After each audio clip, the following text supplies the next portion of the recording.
tā strādā sistēma. Tātad otrais dublis pagaidīsim, lai atkal savienojās, jo tur bija to brīdi jau ap 100 cilvēkiem. Tā kā tas nekas, te mums ir pilnā versija. Jā, viņi pilnīgi ir apieguši, ja viņi tie cilvēki saprot. Nu, es domāju, ka normāli cilvēki saprot. Zombiju varbūt nesaprot, bet normāli cilvēki saprot.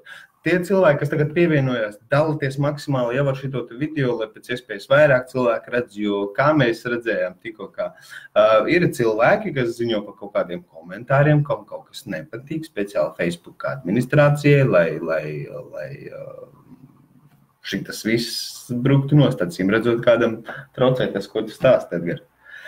Jā, tās pieņems, var brīnos. Bet dalāties ar šo te video, lai maksimāli vairāk cilvēku pievienojās. Es vispār domāju, ka daļa sabiedrības ir smagi slimi, jo viņi izgāžas, nezinu, pret ko savu negāciju. Es to ļoti labi saprotu, bet... Nu, redz, bet mēs ciešam, mēs pārējie ciešam, bet mēs vispār principā visi ciešam viens no otra, tā kā... Tā, es iemācās, kamēr es te. Reku, ko Kraviņa kungs prezidenta amatā darīt pavisam citādi? Kā domājams darīt Leģita kungs, piemēram, Krievas skolas, DDD, prioritātes un izglītība. Kas ir 4D? Par to te 4D es nevaru tev pateikt, bet tas DDD, deokupācija, dekolonizācija, un kas tur vēl bija tas? Es varētu sākt tam Krievas skolām, jo, teiksim, vadot skolotājas savienību, mēs par to daudz esam diskutējuši par šīm Krievas skolām. Un mēs ļoti jau pirms 10 gadiem un vairāk runājam par to, ka mums būtu vajadzīgs vienota izglītības sistēma un visas mācības būtu jābūt latviešu valodā. Bet to vajadzēja darīt uzreiz pēc neatkarības atjaunošanas un sākt ar bērndārziem. Jo nevar tā mankurtiski, piemēram, pēkšņi teikt cilvēkam, ka visu mūžu es runāju krieviski, domāju krieviski, un pēkšņi nē, no rītdienas runās tikai izglītībā latviski. Apstājas cilvēku domāšanu. Bet mēs to piedzīvojām, jo savā laikā pieņēma likumu par to, ka augstskolā visas mācības tikai latviešu valodā. Ja? Un tas bija diezgan krimināls pats strādāt tajā brīdī augstskolā, un tas arī noved pie tā, ka jāiet prom no darba, jo tu vienkārši nevar. Tu nedrīkst pieņemt krieviski, teiksim, viņu darbu. Viņš uzrakstīs latviski, es nesaprotu par jēgu, ko viņš raksta, es neko nesaprotu. Tas cilvēks ir stresā, bet viņš maksā naudu. Ja? Un tā ir, un tā beigās sauc rektors, un rektors saka, klientūru gribat aizbēdīt. Tātad Krievu students bija klientūra, kura samaksā naudu, kur principā viņam jārunā latviešu, ko viņš nemāk. Mēs tad ņirgāšanās par cilvēkiem mazliet. Bet par to, ka, protams, ka nacionālā valstī izglītības sistēma ir jābūt latviski, es domāju, ka tikai iegūt. Un jāsaka, ka Krievu ģimenes, kuras nedomā braukt prom un kuras grib šeit dzīvot un kuras arī patrioti, jau šodien laiž savus bērnus latviešu skolās, latviešu bērndārzos, tāds ļoti daudz zinu. Man arī ir audzēkņi tādi, ka es nevaru ne pēc vārda, ne pēc uzvārda neteiks, vai viņš ir latviets vai krievs. Bet beigās iepazīst to tuvāk, viņš strādās ir krievs, kuram perfekta valoda, kuram vispār nav akcenti un nav labāk par vienu otru latviešu. Redzi, man tādā ziņā, es jau uzskatu, ka redzi, es jau pat neredzu vairs to tā kā problēmu. Vairākums jau māk runāt. Jā, es ar to uzskatu. Es domāju, to izmantot kā politisko triku, kā kūdīšana, kā balss zvejošana, protams. Bet atkal, ja mēs runājam par to, kāpēc viņi to dara, nav ko citu likt priekšā. Viņiem nav ideja. Viņiem nav konkrēti piedāvājumi. Tur jau tā lieta nav piedāvājumi, tad izmanto tādus zemiskākos tos momentus. Tāpat kā man smiekli nāk vienmēr par to, ka Latvijā 10 pārtrauc tirgot alkoholu. Ja? Un es par to vienreiz, es dzīvoju, kad es esmu Vīnē, tad vienkārši es reiķinos ar to, ka svētdienās veikali ciet. Sestdienā viņi ir īsāku dienu. Un nav problēma, un mēs varam sakārtot savu dzīvi un svētdienā pavadīt ar bērniem, ar ģimeni, braukt uz parkiem, ceļot, kāpt kalnos, iet uz teātru, muzejiem, un tāds arī domāts, lai tu nesēdē veikalā. Bet ja nu, tad kādreiz saka, jā, un tad būs, bet ja kādreiz tagad, man tā ir gadījies arī, ka kaut kas ļoti būtisks nav. Visās stacijās lidostās veikali ir vaļā arī svētdienās. Tātad, ja es atbraucu no šī ceļojuma pastaigas vai kalnā kāpšanas, kur esmu bijis. Un es zinu, ka man tā maize māja nav, es stācijā arī nopirkšu to kuku maizi. Es nepirkšu maisiem, nesākšu to. Tad tas ir tikai fakts. Un tad es sāku vienreiz prasīt, kāpēc, piemēram, Austrijā nav tāda, ka tu līdz zināmam pulksim pārdot to šņabu, ne, izrādās. Mūsie gudrinieki aizbraukuši uz Eiropu, kur veikali vispār strādā līdz 10. Tur nav ilgāk veikali vaļā. Un saka, šņabi tur tirgo līdz 10, mums arī jāievieš. Un Rīmī pats strādā līdz 11, bet to šņabu viņam tirgo līdz 10. Ko tas dod? Tas neko, tas ir tik stūri, kaut kā rīkojumi. Es tev pat izstāstīšu, Reku. Es pieņemsim personīgi zinu, ir taksisti, kuriem tu uzvani, viņš tev atradīs. Viņš ir dienā visu sapirts, viņš to pārāk. Tu samaksā pa alkoholu 2 reizes vairāk, bet tad, kad tu esi zem grādiem, tev viena nauda. Jā, un tieši tā cilvēki dara, un tas aiziet garām valsts pasē. Tur ir loģika. Elīze, tu zini, Elīze noteikti. Elīze Rozīte, nezinu, jā. Izglītība jau 30 gadus nav valsts prioritāte. Kādus soļus Kramiņkungs spērt izglītības jomas sakārtošanai, gan organizatoriskajā, gan izglītības satura ziņā? Jā, tas piekrīt, ka izglītība nav valsts prioritāte. Manā prezidentu sfērā viņi būtu 2. vietā. Tūlītais, kā es teicu, ģimenes un daudz man ģimenes.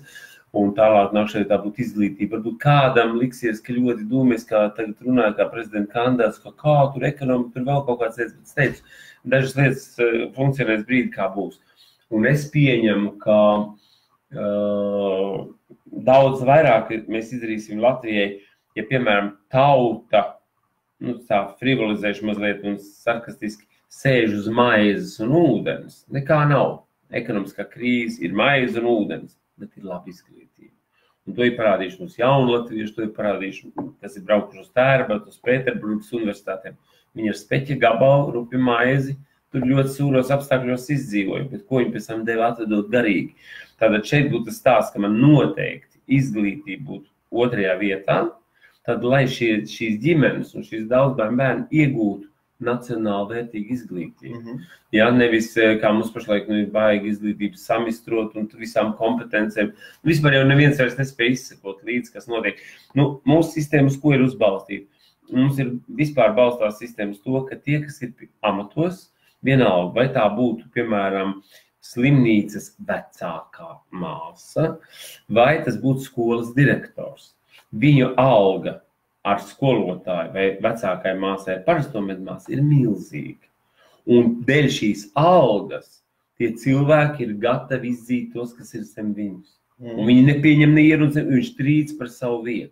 Ir radīti tādi, zinām, bagari, bet tas ir nostrādāts jau gadsimtiem, ka uz latviešu psihi ļoti labi strādā bagari, to jau vācu mužniecība ievies. Un faktiski es varētu godprātīgi arī teikt, ka skolas direktors ar savu algu pret skolotāju ir zināms vagars, kurš ar pātagu piespiež viņiem ievies skolā nevajadzīgas lietas. Bet tomēr es teiktu, ka skolotājiem jābūt gudram un skolotājs klasē raudzēt un var ļoti daudz ko izdarīt. Bet te arī jau ir tā situācija izvērsusies, ka mums nav skolotāji. Mums ir ļoti nopietni būt par to jādomā, lai mazliet atgrieztu skolotājs ar pieredzi, kur ir aizgājuši no skolām un aizgājuši ar labākie skolotāji, to es viennozīmīgi varu pateikt, daudzās jomās, lai viņi vismaz atgrieztos skolā par konsultantiem vai par darba audzinātājiem.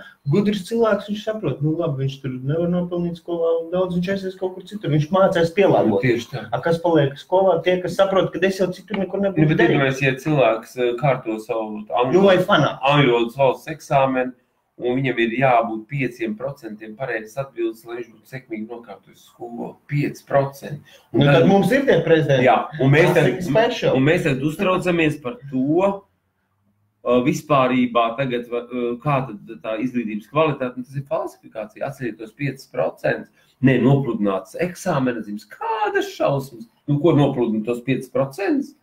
Vai ne? Jā, ko tad tur nopludināt, kas tad ir, ja viņš tos 5 pat nezina, viņam vajadzīgi šie eksāmeni. Nav jau viņam vajadzīgi šie eksāmeni. Tā, Aizariņa prasa, ko viņš domā par referendumu lietošanu, cik tālu slieksnis jāsamazina, kādi jautājumi referendumu jārisina? Ir ļoti daudz jautājumus, vajag risināt referendumu palīdzību. Referendumu slieksnis, protams, ir jāsamazina.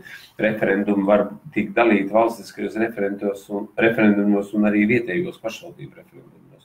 Es domāju, ka pašlaik, paldies Dievam, mums ir arī vēl saglabājušies pagasti, visi 500 un tajos ir tā dzīvība, ar kuru vispār būtu jāsāk. Ja mēs gribētu pie ekonomikas pieķerties, tad mums būtu jāsāk ar to, ka nodokļus iekasē pašvaldībās, nevis valstiskā līmenī. Mums ir pilnīgi apgriezts citur.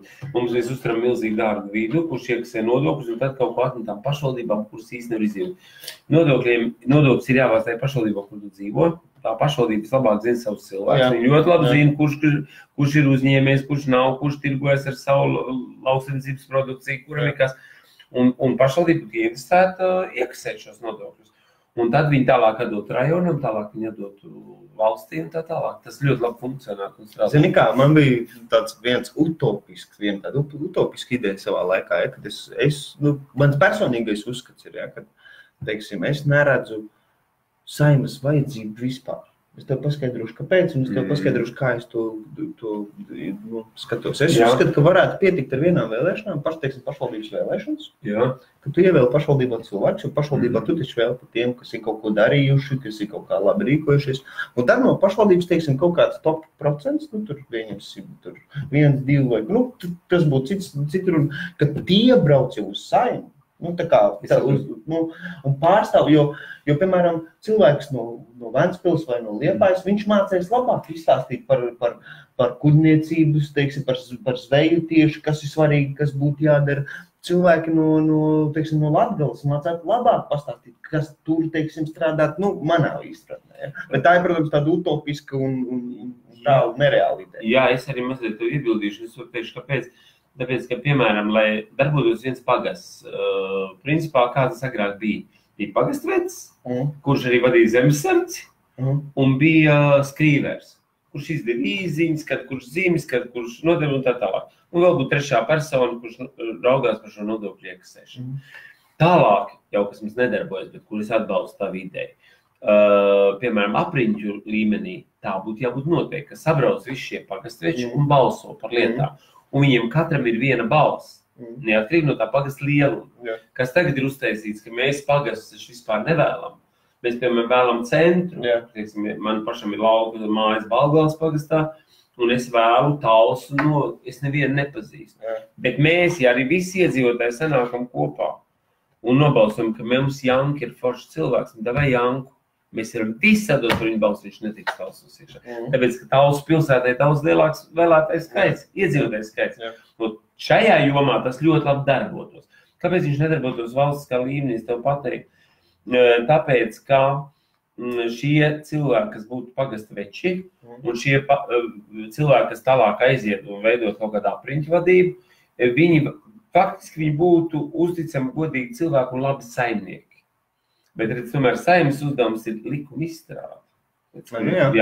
Un tad man varētu iznākt, ka man sabrauc Saeima pilna ar kaut kādiem ekonomistiem vai juristiem, kas mums ir sacēt, bet nedodies vēl public relations speciālistiem, kas ir pilna Latvija, ko viņi nezina, ko viņi nedarbojas paši.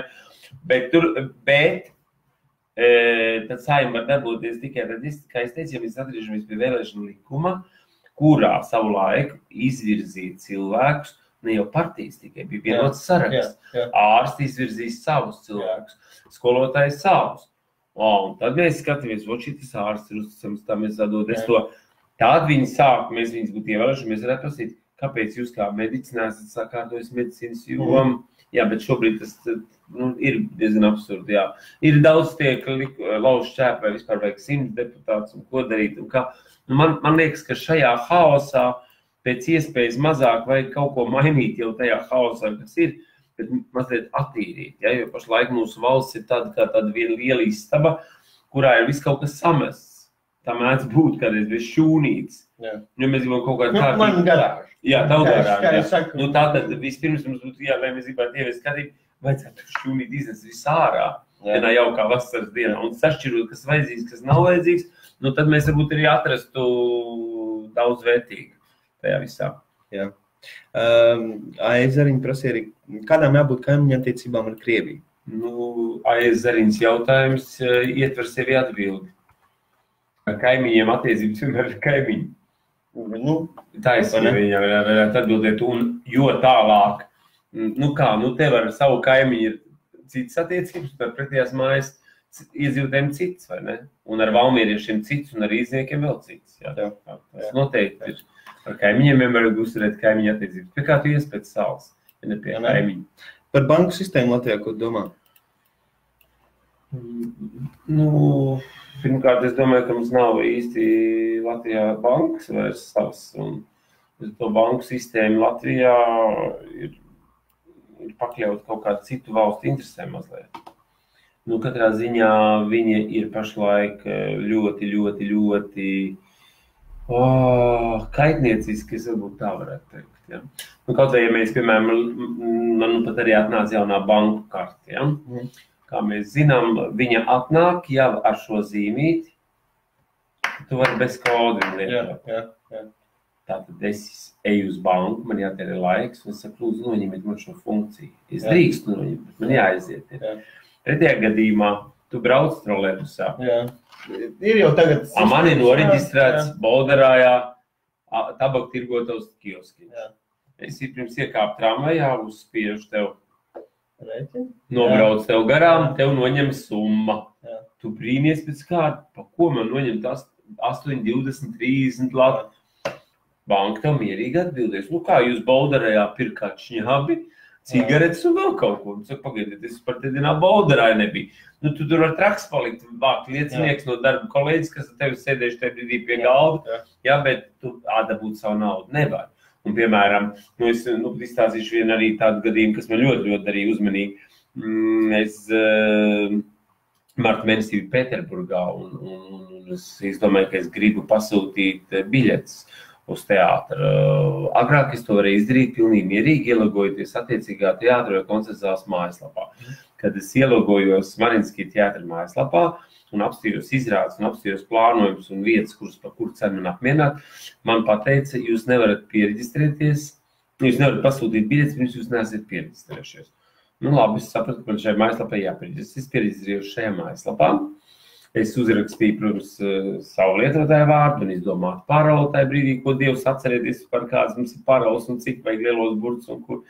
Un tālāk man teica, jā, jūs pasūtījums ir, izvēlēties maksājumu veidu. Ar ko jūs maksāsiet? Es maksāšu ar kartu, ar kādu kartu, teiksim, vīzu vai tādas atzīmē ar kādu kartu. Tālāk parādās uzraksts, mēs jūs savienojam ar banku. Un kas parādījās bankā pirms maksājuma? Loks. Jūs maksāsiet pār biļetēm, kuras jūs iegādājaties Marinskī teātri, kurā esiet reģistrējies ar lietotāju numuru tādu un ar paroli tādu un tādu. Bet parādu? Jā, viņi man bankā parāda, kāda es izdomājis tur paroli. Un zini, kā daudz jau tendējās viens un tās pašas par parolis. Jā. Un, piemēram, otrs gadījums, es biju Minhenē decembra mēnesī, un es pasūtīju arī caur internetu automašīnu, un man vajadzēja pārvietoties. Es par šo automašīnu samaksāju 3 reizes. To summu man noņēma tā kompānija, pie kuras es biju noreģistrējis to mašīnu, bet tā kompānija, kur tev noreģistrēja, piedāvā atsevišķi šī firma, gadījumā tā bija firma Budget, un es nākoši iebraucot, protams, sameklēt to firmu, mašīnu dabūju jādevu, pēc tam šī automašīnas kompānija man noņēma tieši to pašu summu. Un pēc tam vēl viena cita automašīnas kompānija, kur man vispār noņēma tieši to pašu summu. Kad es aizgāju uz banku, es pazaudēju laiku, man vēl tie papīri visi saglabājušies. Man banka saka, jā, tā mēdz būt darīt, mums ir steidzīgi jābloķē karti. Viņi ļoti pretīm nākoši nobloķēja karti, viņi man izsniedz jaunu karti, bet šo naudu es līdz šai dienai nesaņēmu. Jā. Okay. Tā kā uz to ir balstītas bankas, faktiski, ir labs jautājums, kas arī man interesē. Jā. Indus Rapīts prasa. Starpīt, jā. Ko Kramiņa kungs domā par LGBT un Stambulas konvenciju? Tur nav ko domāt. Es esmu ļoti par to. Mēs garam runāt kāpēc, bet tas ir cilvēks iznīcināšanas. Reku komentārs.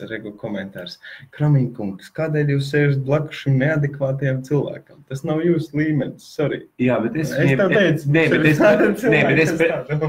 pretēji uzstādītu jautājumu, kāpēc jūs skatāties šī neadekvātā cilvēka pārraidzības. Tiešām nav ko darīt mājās. Ne? Jā, jo tas vienmēr pārsteidz.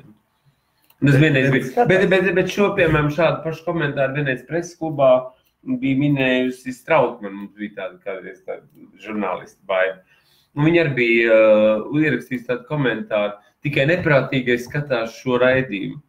Uz ko viņi atbildēja, man ļoti žēl, ka jūs neprātīgi. Jā, ka jūs sevi. Nu, jā, tieši tā.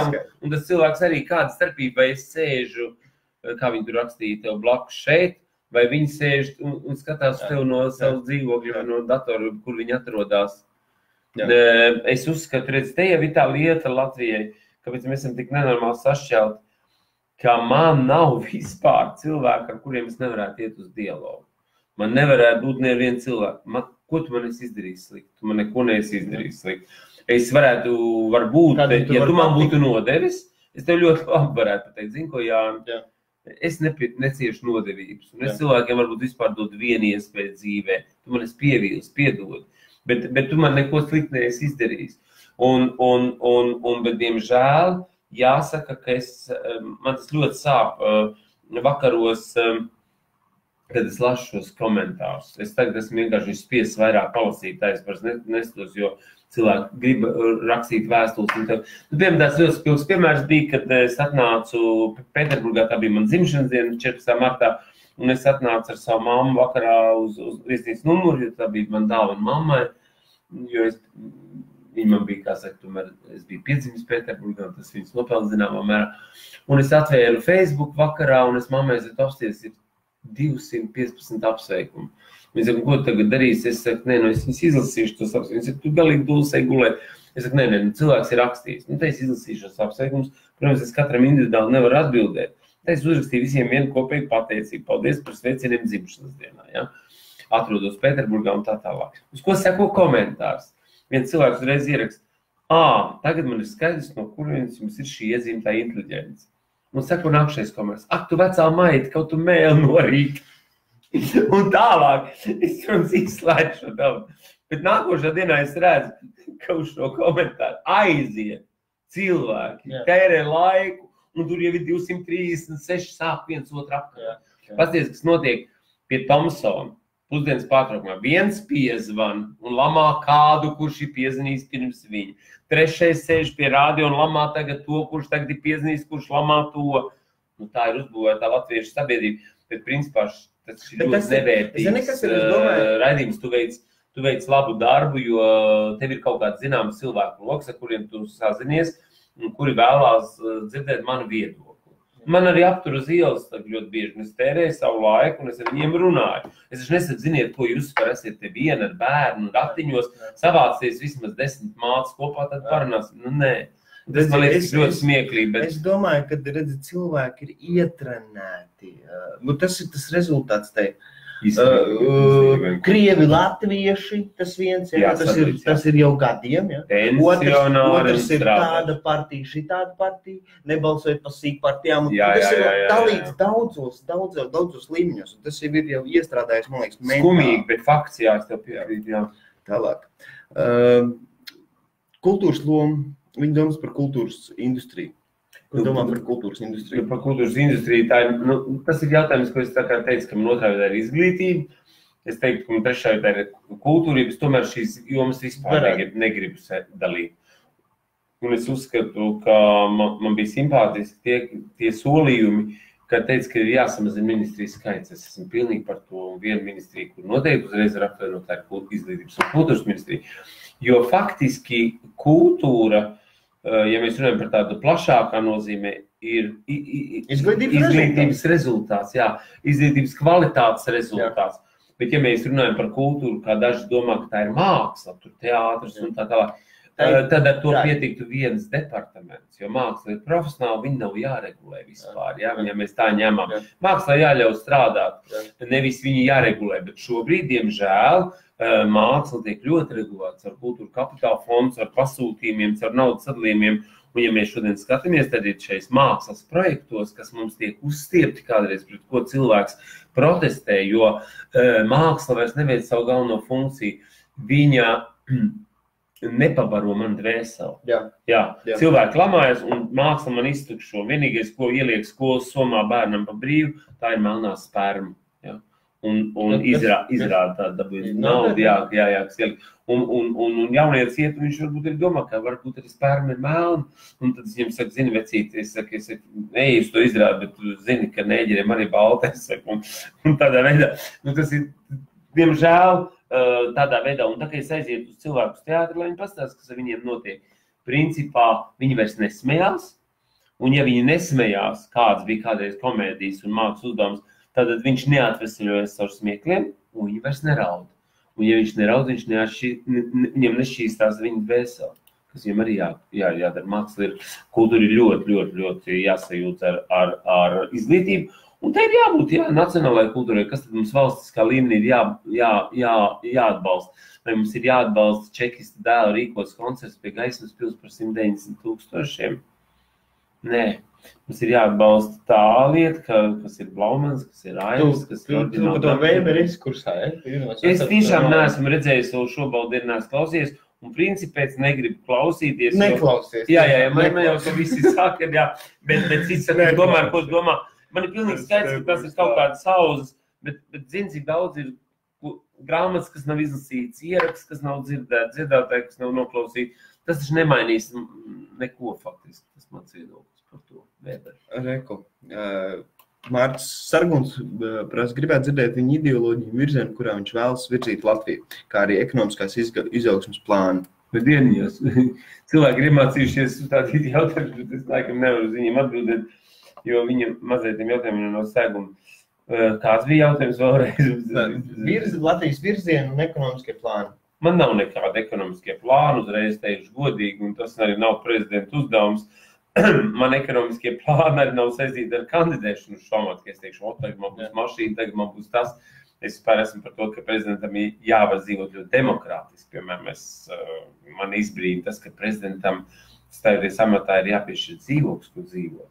Un faktiski tā bija ļoti negodīga spēle un tika izkrāpta. Tāpēc, piemēram, šajā jautājumā man ir cieņa pret Bērziņkungu, kurš vienīgais teica, man ir dzīvoklis. Jo, ja mēs ievēlam prezidentu, kurš ir dzīvojis Ogrē, divistab dzīvoklī, kur ir tātad viņam viesistabā, tāpat kā tev, dīvāns gults saucamā, un rīt, ja mēs izliekam, tad mēs salokam veļu, un otrajā istabiņā dzīvojuši, tur, teiksim, 2 dēli, cilvēks ir dzīvojis atbilstoši, laikam, savam statusam, bet tajā pašā jautājumā, gadījumā, vai tas ir prezidents. Ja? Es nestādos priekšā, ja tu atnāk pie manis ciemos, man ir savu darba vietu, man ir savs rakstām galds, man ir savu darba kabinets, man ir grāmatas, kas man aizņem vietas, un līdz ar to es nedzīvoju 8 kvadrātmetru dzīvoklī.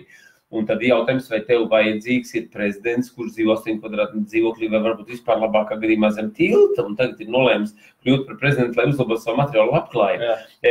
Es neredzēju iemeslu, kāpēc Vairvīķa Freiberga nevarētu pārdot vienu dzīvokli no saviem 7 īres namiem Kanādā un nopirkt dzīvokli, pārsējoties pildīt prezidenta amatrīgā. Mums viņai bija jāpiešķir.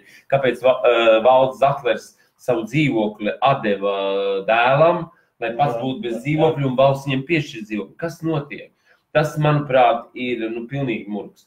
Un es uzskatu, ka par prezidentu mēs vēlam cilvēku, kurš ir ticis pie zināmas labklājības. Man ļoti patīk Jāna Danovas komentārs arī attiecībā uz mani šajā jautājumā. Man nav jābūt miljonāram, protams, jo man nav jābūt biznesmenam, jo valsts nav biznesa projekts. Bet man ir savs dzīvoklis, un es esmu gatavs palikt dzīvot savā dzīvoklī. Un man, piemēram, ir diezgan mīļi nodarbēji došanās uz darbu ar kājām. Un tas bija viens no jautājumiem, ko es paskatījos, vai prezidentam ir tiesības pārvietoties ar kājām, jo visur viņus sāk vadāt. Un, ja, piemēram, kultūras ministri ierodas mākslas muzejā, tu zini, Rīgu, atrodas 2 iestādes pretī, ar mašīnu viņi pieved uz izstādes atklāšanu mākslas muzejā. Man tas liekas mazliet smieklīgi. Tāda izrādīšanās. Tas arī liecina par zināmu līmeni. Tas te vēl ir viens no iepriekšējiem jautājumiem, tad iziesim vēl cauri kaut kādiem, kas ir tagad. Marita Klikiča prasa, ja ne prezidents, tad vai Edgars Kramiņš būtu gatavs iesaistīties kādā politiskajā partijā? Ja jā, tad kurā? Paldies. Es neesmu gatavs iesaistīties vienā politiskā partijā, man ir rūpes pieredze ar partijām. Ja principā nevis rūpes pieredze, bet man ir pieredze, es teiktu tā, šajā jautājumā sāksim jau ar to, ka es, būdams jauns cilvēks, iesaistījos, saprastams, ka Čekas struktūras organizē Tautas frontes kongresu, par ko es, būdams zaļš jauneklis, 24-gadīgs, nekā nevarēja pārliecināt par savus vecākus tajā brīdī, un es iestājos Latvijas neatkarības kustībā.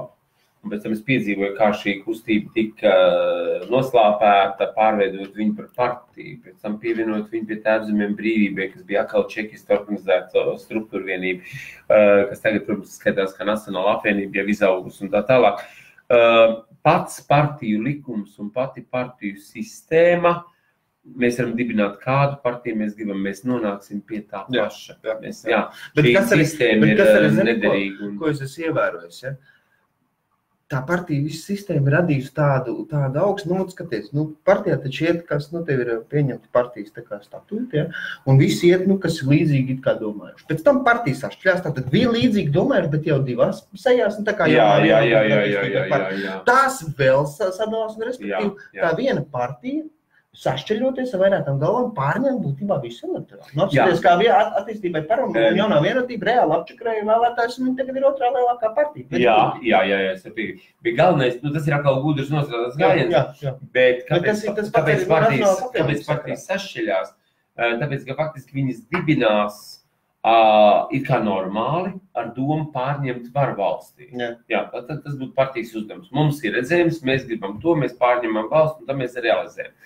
Bet tas trakākais ir, ka šīm partijām nav lielas atšķirības programmās.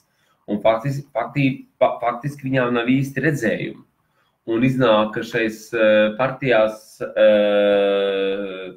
šīs partijas nodibina cilvēki, it kā cēlu mērķu vārdā, bet beigās viss apstājās ar noslēgtu cilvēku loku, kuriem tas mērķis ir dabūt amatus. Un caur šiem amatiem tik pie labklājības.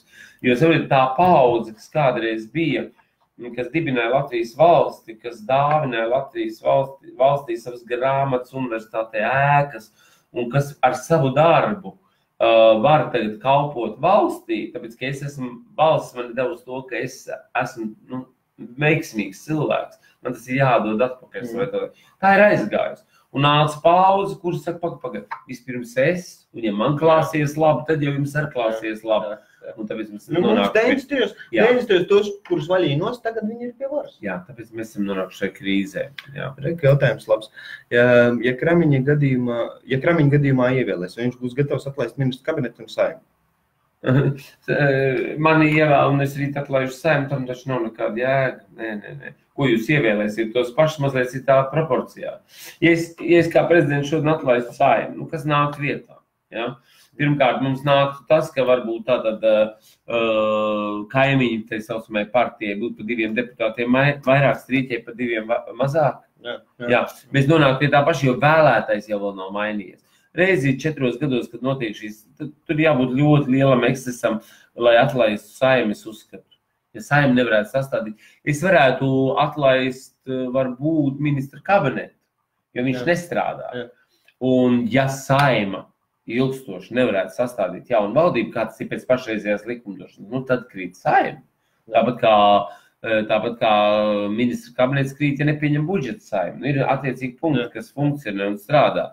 Bet tā vienkārši, kā tu izdarīji Zatlers jau vienreiz, tam taču nebija nekāda jēga. Mēs ievēlējām tos pašus, labi, Zatlera gadījumā arī faktiski, kas tad bija Zatlera atlaišanas pamatā.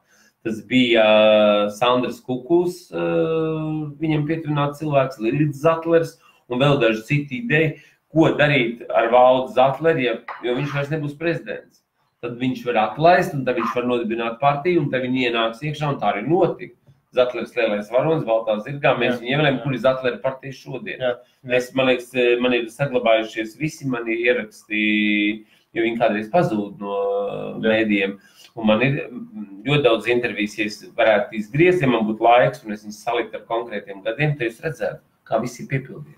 Ja tu man Arī atsūtīsi, tas, ka es pateicu, ka Zatlera partija nākušās Saeimas vēlēšanās nebūs. Viņi nebija, ka es pateicu, ka Sudrabas partija nākušais nebūs. Viņi nav. Jā. Tas ir, kādreiz man pat ir uzstādījuši jautājumu, vai man ir tāda gaišraģība, ka visu, ko es saku, piepildās. Un tas nav tikai attiecībā uz politiku, arī uz dzīvi. Vienkārši es domāju, ka ir racionāla domāšana, tu paredzi gājienus uz priekšu, kas notiek, kas vienkārši ir. Caur pieredzi. Jā, tieši tā. Jautājums, kā iespējams pārtraukt esošo partiju sistēmu? Nu, es jau mazliet teicu, atgriezties pie sākotnējās Satversmes un vēlēšana likuma, kas bija sākumā, kod deputātu Saeimā izvirzīja ne tikai politiskās partijas, bet arī sabiedriskās organizācijas un tā tālāk. Jāatgriežas pie likuma. Un arī, protams, likvidējot to, kas ir pretrunā ar Satversmi. Mums jau pašlaik vēlēšana likums ir pretrunā pat ar Satversmi. Kaut ko esam izmainījuši vēlēšana likumā, esam aizmirsuši izmainīt Satversmi. Nu, Satversmi nevajag tā mainīt vispār. Tas būtu tautas ziņā mainīt Satversmi. Ir kādu punktu vajadzīgi. Es nesaku, ka, piemēram, varbūt atjaunojot Satversmi pēc kāda gada mēs esam izsvēruši, ka dažas lietas vajadzētu mainīt. Un tas sākam viņas mainīt, bet tā nevar pašlaik vispār mainīt. Tā jau būtu liela milzīga. Roberts prasīja. Jautājums Kramiņkungam. Kurš ir Kremlins? Jānis vai Edgars? Kurš no mums ir Kremlins? Zini, kā daudz mētājas ar to terminu Kremlins. Tas ir vērts, viņš ir domu biedrs. Nē, kurš ir no mums Kremlins? Jā. Es domāju, ka tajā brīdī, kad mēs teiktu, ka kaut kas Krievijā ir kārtībā, mēs momentā būtu Kremlī. Jā. Tad es jau šajā intervijas laikā pateicu, ka, piemēram, es abrīnoju Puķina kunga darba spējas, viņa enerģiju, viņa gudrību, viņa spēju atbildēt uz jautājumiem, starptautiskā mērogā, paskatīties, kā viņš dod atbildes. Viņš ir zinošs par to, kas notiek viņa lielajā valstī. Tātad tajā brīdī es kļūstu par Kremli. Protams, ka tajā brīdī, kad es tagad esmu atgriezies, piemēram, nesen no Krievijas un pateikšu, ka, piemēram, Pēterburgā nebija gadījumi, kad iekāpa man mamma, kurai 75 gadi, ka vismaz 2-3 jaunāki cilvēks, neteikšu jaunieši, jaunāki cilvēki, viņi momentāli ceļās un dod viņai vietas. Ka es nedzirdēju Pēterburgā nedēļas laikā nevienu lambārdu. Nevienu lambārdu nenācās dzirdēt, kur kāds, lamājas krieviskiem vārdiem, ko es Latvijā dzirdīju uz soļa. Tātad tajā brīdī es noteikti būtu Kremlins, ja? Bet tajā pašā brīdī, kad es varētu teikt, ka es ļoti labi saprotu, ka arī Krievijā ir visas tās pašas problēmas, kas šeit. Un arī ar izglītības sistēmas degradāciju un tā tālāk, tur notiek ļoti analogas lietas, un arī tur ir ministrijas pārņēmuši tā saucamā liberastijas masa lielā. Tad, protams, tas nebūtu Kremlins, jo es teiktu, spēju kritizēt. Nu, tas jau tas ievies. Tas ir tāpat, kā tu teici, ka mums vajag sarīdīt. Tas arī viens no pieņēmumiem, kā mēs rīdīsim. Kremlins. Mēs arī sakām liberasti. Jā, tas arī tā kā mēs sakām. Un kas ir liberāls cilvēks, tas arī tāds jautājums. Jā, izkropļoši. Mēs šos terminus esam izkropļoši. Principā es esmu liberāls, bet esmu liberāls attiecībā pret ko? Nevis attiecībā pret savu māju, pret savu zemi, pret savu tautu. Es mēģināju vakar iestāstīt tam Ozolam arī, ka vai kompromiss vai bez kompromiss. Kāds jautājums? Vispār, vai ir, kur ir kompromiss, un ir, kur nav. Jā, bet... Ko tu domā tagad pa mūsu valdības centieniem ierobežot skaidru naudu? Skumji. Valstiski runājot, protams, man būtu jāatbalsta šie viņu centieni, jo viņi to pasniedz, ka tas ir kā ceļš un risinājums, lai maksātu nodokļus. Bet piespiest sabiedrību maksāt nodokļus, tas nav pareizais ceļš. Ka viņi nē, bet redzi, man jau tas nav pareizais ceļš. Man kas baigi sāk? Mēs zinām, ka mums pastāv korupcija visos līmeņos pēc būtības, un tā vietā, lai cīnītos ar korupciju, jo kāpēc cilvēki nemaksā nodokļus? Nu, pieņemsim, kāpēc es savos video, teiksim, visus aicinu nemaksāt nodokļus. Es uzskatu, ka pie sistēmas, kad tu redzi, ka viņi tiek klai izmantot neliederīgi, ka viņus izsaimnieko. Maksāt nodokļus ir tev būs jaunais autortiesību tūlīt nodokļus par to, ka tu izmanto lietas. Vai ne? Jā. Jo iedomājies, ja mums tagad skanētu fonā mūzika, Raimonda Paula, tev būtu jāmaksā saviem autors. Nē, nu tādā ziņā, es, protams, esmu par to, lai mēs maksātu nodokļus valstī, bet mums ir jārada sistēma, lai cilvēkam izdevīgi maksāt nodokļus, un vēl es visvairāk teiktu, lai kāds paņirgājās, bet viņš vēlas maksāt nodokļus. Tāpat kā es vēlos kādam ziedot, vai es vēlos kādu atbalstīt, ja? Tas ir ļoti labs jautājums. Bet šī gadījumā jau tas noved pilnīgi pie kaut kā cita, kā mēs zinām. Un viņš novadīs pie tā stāsta, ko es tev stāstīju. Ka tavu elektronisko naudu viens noņems no kartes, braucot trolejbusā, cits man noņems par mašīnu 3 reizes, un beigās es būšu vēl tai bankai palicis parādā. Un tu zini, man nebūs pēkšņi ko maizi pirkt. Jā. Es domāju, es varētu aiziet pie Jankas, viņš man aizdos. Janka, man nav skaidrās naudas. Ja man kaimiņam laukos salūst pienzesēmā mašīna, bez kuras viņam nepieņem pienu, tad mēs kaimiņi varam viņam samest to naudu, viņš nopērk to cilvēkam ir iztiku, un mēs pēc tam saka, dos man pienā kaut vai. Tad jau to neviens vairs nevarēs izdarīt. Viņam būs jāiet uz banku, viņam būs jāņem kredīti. Bet kredīti viņam nedos, jo viņam nav pietiekoši ieņēmumu, un beigās viņš kā puts cilvēks. Viņam nav ko savus bērnus pagarot. Ko tu domā, teiksim tā? Es Eiropas Savienību būtībā salīdzinu Padomju Savienību. Ko domā par Eiropas Savienību? Jebkura savienība nav mūžīga. Nekur. Neviena. Tas ir mākslīgs veidums. Bet salīdzinot, teiksim, ar Padomju Savienību, kā tu skatītu Eiropas Savienību? Daudz birokrātiskāk. Pamati veidojumi ir veidot vienādi. Tāpēc es, piemēram, nemaz nepārdzīvotu, ja Eiropas parlamentā sabiedrība ievēlētu Ušakovu, Ždānoku. Tur ļoti daudz viņu biedri. Lielākais vairums Eiropas Savienībā ir komunisti. Un lai viņi tur darbojās. Nekādas starpības. Es drīzāk teiktu, bet ļoti labi, beidzot Zīle, lai sakārto Latvijā lietas. Vaideri, lai pasēž mājās izdara, varbūt vai mazbērns audzina, vai kaut ko. Sandra Kalniet varbūt raksta vēl viņa grāmatu. Par zābakiem Sibīrijas sniegos. Tas būtu tāds normāls. Vienkārši visi ir pieraduši gudri runāt vispār. Man ļoti sāp, ka tā saucamā mūsu inteliģences vispār uzskata tautu pilnīgiem idiotiem. Skaties, pieņemsim, tagad tas Ušakovs gājiens. Ja? Es nesaprotu. Cilvēki tagad iedomājas, kas nāks tagad kāds cits Ušakovs. Kas kaut kas baigi mainīsies, kaut kas būs savādāk, mazāk zaks, mazāk schēmos. Nē, tās ir atkal tādas pašas, es domāju, vienkārši izrādīšanās. Tas ir politiskie punkti. Politiskie punkti, protams, jā. Ko tu domā par NATO? Pa īpašo statusu, tu zini, ne? Ka viņiem ir īpašie status? Jā, mums tas nav izdevīgs. Vai ne? Protams. Mēs esam tūp pie robežas. Tev varbūt sūtu padzerties? Nē, es normāli strādāju ilgstoši, man ne. Paldies. Tu esi pieredzis, ne? Jā. Ļoti daudz tev atbalstošo te. Tas gadījumos nemaz nevar samaksāt nodokļus, jo likums izstrādāt sežot pie galda, nevis nozares speciālistus. Jā, tas mums vispār ir daudz, kur arī, piemēram, ceļu satiksmes noteikumi. Transporta kustības schēmas izstrādāt cilvēku, kuriem vispār nav tiesības. Es teiktu, vecie motosportisti, gonšiki, izbrauciet Rīgu, pasakiet, kuru kā sakārtot, būtu plūsma. Mums aizbrauc cilvēki, katastrofāli daudz, un mums ar vienu ir sastrēgti. Nē, bet zini... Kā var būt? Vispār drīz paliks 4 mašīnas Rīgā iedzīvotājiem būs sastrēgti. Zini, kas mums ir tāds absurds? Mums visi politiķi mainās no viena eksperta uz otru, uz trešo. Šodien viņš ir eksperts veselības jomā, rītā viņš ir eksperts tieslietās, parīt viņš ir eksperts reģionu kaut kādā attiecībā. Viņi tik ļoti labi jautājumi. Un viņš ir šāds, viņš ceļo no vienas ministrijas uz otru, viņš ar vienu ministriju uz otru, jo viņam ir pieredze pārvaldībā un vēl kaut kur. Un sabiedrība to pieņem. Diezgan labi. Bet, teiksim, tagad, kad es kaut vai esmu piekritis šim solim kandidēt uz valsts prezidenta amatu, uzreiz saka, lai viņš iet labāk, dara savu darbu, ko viņš lien.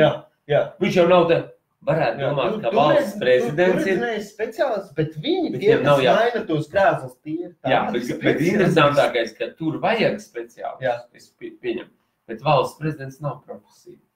To cilvēku vispār nesaprot.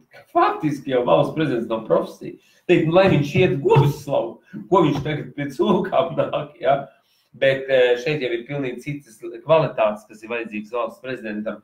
Un te, protams, es varētu pateikt, kas nevar būt valsts prezidents. Valsts prezidents nedrīkst būt cilvēks, kuram nav bijusi ģimene, kuram nav bērni, kurš nezin, kā tas ir, ka par naktīm bērni ļauj, tā, ka viņam nāk zobi. kurš nezina, kā tas ir, ka bērns saka, ka tēti iedod man 5 eiro, man vai tam, bet otrs bērns tev var prasa kaut kam, ka tev ir jāmāk sabalansēt šīs ģimenes īpašības. Kad valsts prezidents nevar būt cilvēks, kurš ir neveiksmīgs savā profesijā. Jo tas viņam uzliek dažādus tādus kompleksus, un viņš tad caur saviem kompleksiem šie cilvēki parasti ļoti attiekās citiem cilvēkiem.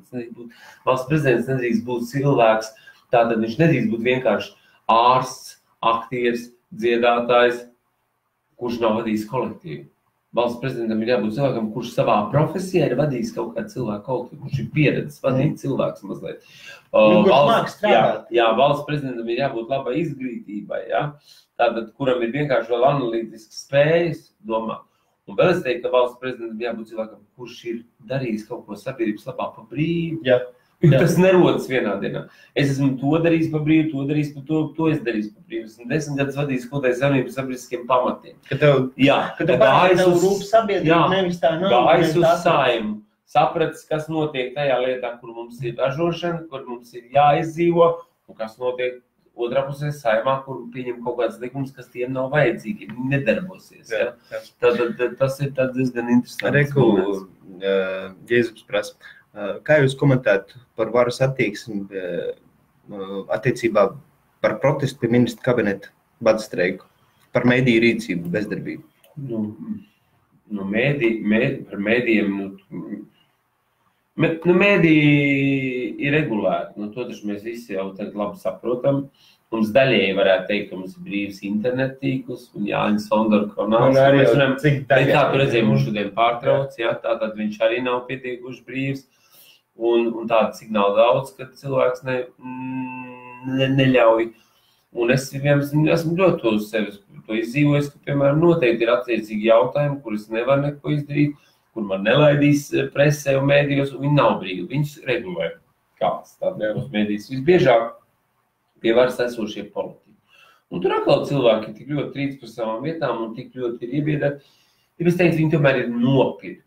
Jo šiem mēdījiem viņiem ir atkarīgs, vai viņiem būs komandējumi, vai viņi varēs braukt. Zini kā, es paskatos uz visu nedaudz savādāk, nopietņus iedomājos. Viņam taču arī hipotekāri kredīti.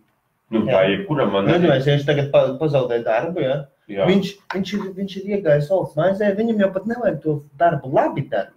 Viņš vienkārši tur ir iesēdies, un viņš saprot, ka ja viņi no turienes izmetīs, tad tagad jau, teiksim, godīgā konkurence privātā sektorā palielam. Viņš ir nekas. Protams. Es arī cenšos, lai man nebūtu nekādas kredītas saistības, bet, protams, man ir arī nelielas, teiksim, kredītas saistības attiecībā uz dzīvokli un tā tālāk. Bet vienmēr jāstāsta arī šajos jautājumos, kas notiek, ja es neesmu, vai es to varu nodrošināt. Un kļūstot par prezidentu, es nevaru palielināt savus kredītas saistības.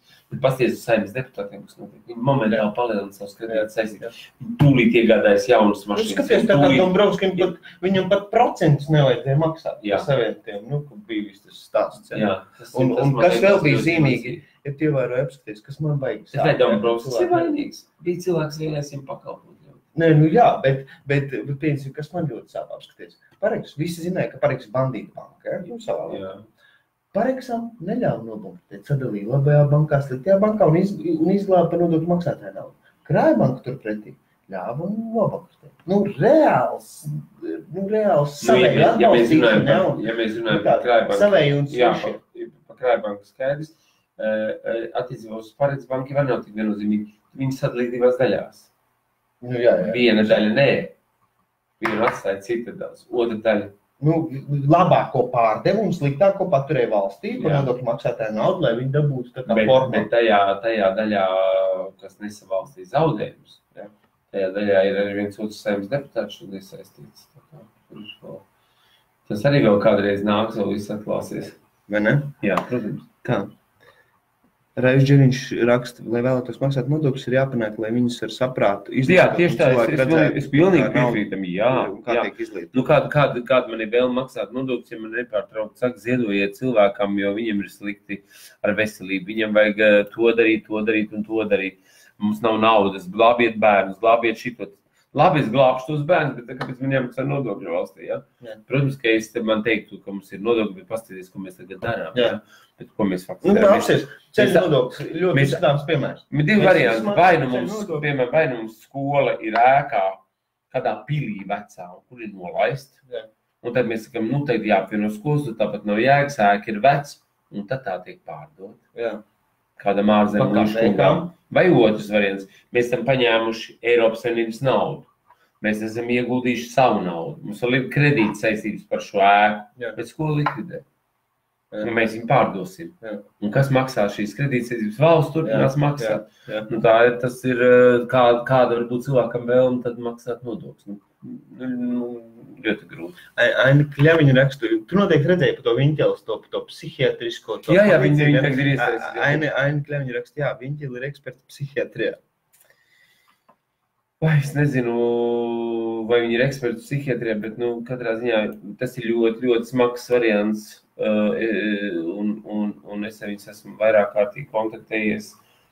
Un redziet, kas ir ar psihiatrijas nozari kā tādu, man ir daudz arī pazīstamu dakteru. Piemēram, kaut viena no slimībām šizofrēnija. Vismazāk no šizofrēnijas cieši pats slimnieks. Cieši visapkārtēji. Jā. Jo ārstēt viņu nevar, pierādīt, ka viņam šizofrēnija nevar, un visi pārējie mēs ciešam no tā, ka vienam šizofrēnija. Viņš pats jūtās tīri labi. Jā. Zini kā? Tā ir ar visām tām psihiatriskām lietām. Tā kā cilvēks uzskata, ka Viņķelē ir tas, bet varbūt viņi no tā cieš, bet Viņķelē no tā necieš. Tas tā arī ir. Nē, nu jā, viņi pat nesaprot. Jā. Guntis klubs Jā, raksta. tas Zatlers ir- pierādīja, ka Latvijā prezidents var būt jebkurš. Beržiņš pierādīja, ka Latvijā prezidents var būt nekas. Jons pierādīja, ka Latvijā prezidents var nebūt vispār. Var nebūt vispār, jā. Nu jā, nu tas tāds ļoti anekdoti, bet nu tā. Tur bija, tas Zini, viņš kas- ir garāks, tas ir baigi- tur bija arī tas par ir- Vainu jā, bet Freibergu. Tas ir baigi bedīgi, ka it kā tas ir joks, bet saprot, tas būtu smieklīgi, ja tas tiešām nebūtu tik patiesi, tas ir bēdīgi. Nu tā tas ir, jā. Tas ir Bet bēdīgi. vispārībā nu, prezidentu kvalitāte mums krītās ar katru gadu. Tas ir viennozīmīgi jāatzīst. Tā ir tā atziņa. Nu, šis tautas humors rodas no kaut kā. Viņš rodas no atziņas, ka mums prezidentūras kvalitāte ar katru gadu krītās. Ja? Jā. Jā, tā tas ir. Marija Gold prasa, un ko darīt, lai šausmīgo korupcijas sistēmu iznīdētu saknē? Nu, lai mēs kaut kādu tīklojumu iznīdētu, mums tas tīklojums ir jāpārauga, ko mēs citu varam izdarīt. Nu, teiksim, kā tu domā, kas būtu? Nu, teiksim, Ko mēs varam darīt, ka mūsu māja ir apsēduši žurkas? Nu, jā, nu, redzi, piemēram, pat ne žurkas, iedomājies, ka ja māja ir sapūs, ja, tu taču neremontē sapūšu māju. Manā uzturē, kad ir jānojauc līdz pamatiem, Jā, un jābūvē pa jaunu. bet mūsu valstī noteikti tiks izsludināts konkurss uz durvju nomaiņu. Vai ne? Jā, apmēram. Un tu nevari saprast, ka vispār tiek mainītas durvis, jo tā māja tūlīt Jā. sabruks. Jā, Nu, jā. tā tas ir, nu tādā veidā mēs nevaram. Bet tā korupcija, faktiski mēs tā runājam, nu viņi ir tāda parādība, kas faktiski cilvēkiem ir raksturīga. Tā viņa veidojas uz to, ka ir milzīgi liela ierēdniecības, tad ir krievieši, viņi bija ļoti pazīstami ar nenormālo ierēdniecības aparātu, un arī diezgan korumpēti šie ierēdņi trūkst. Tāpēc, ka viņi ir daudz un viņi ir lieku. Cilvēki ir jānodarbina.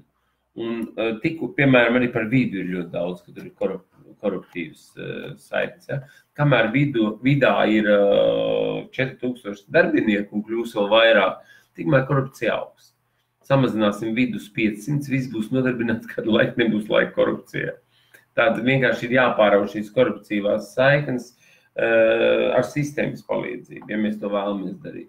Bet vienas no lietām, starp citu, ir, kad ierēdniecība. Vita Roga prasa viedoklis par Šveices valdības modeli.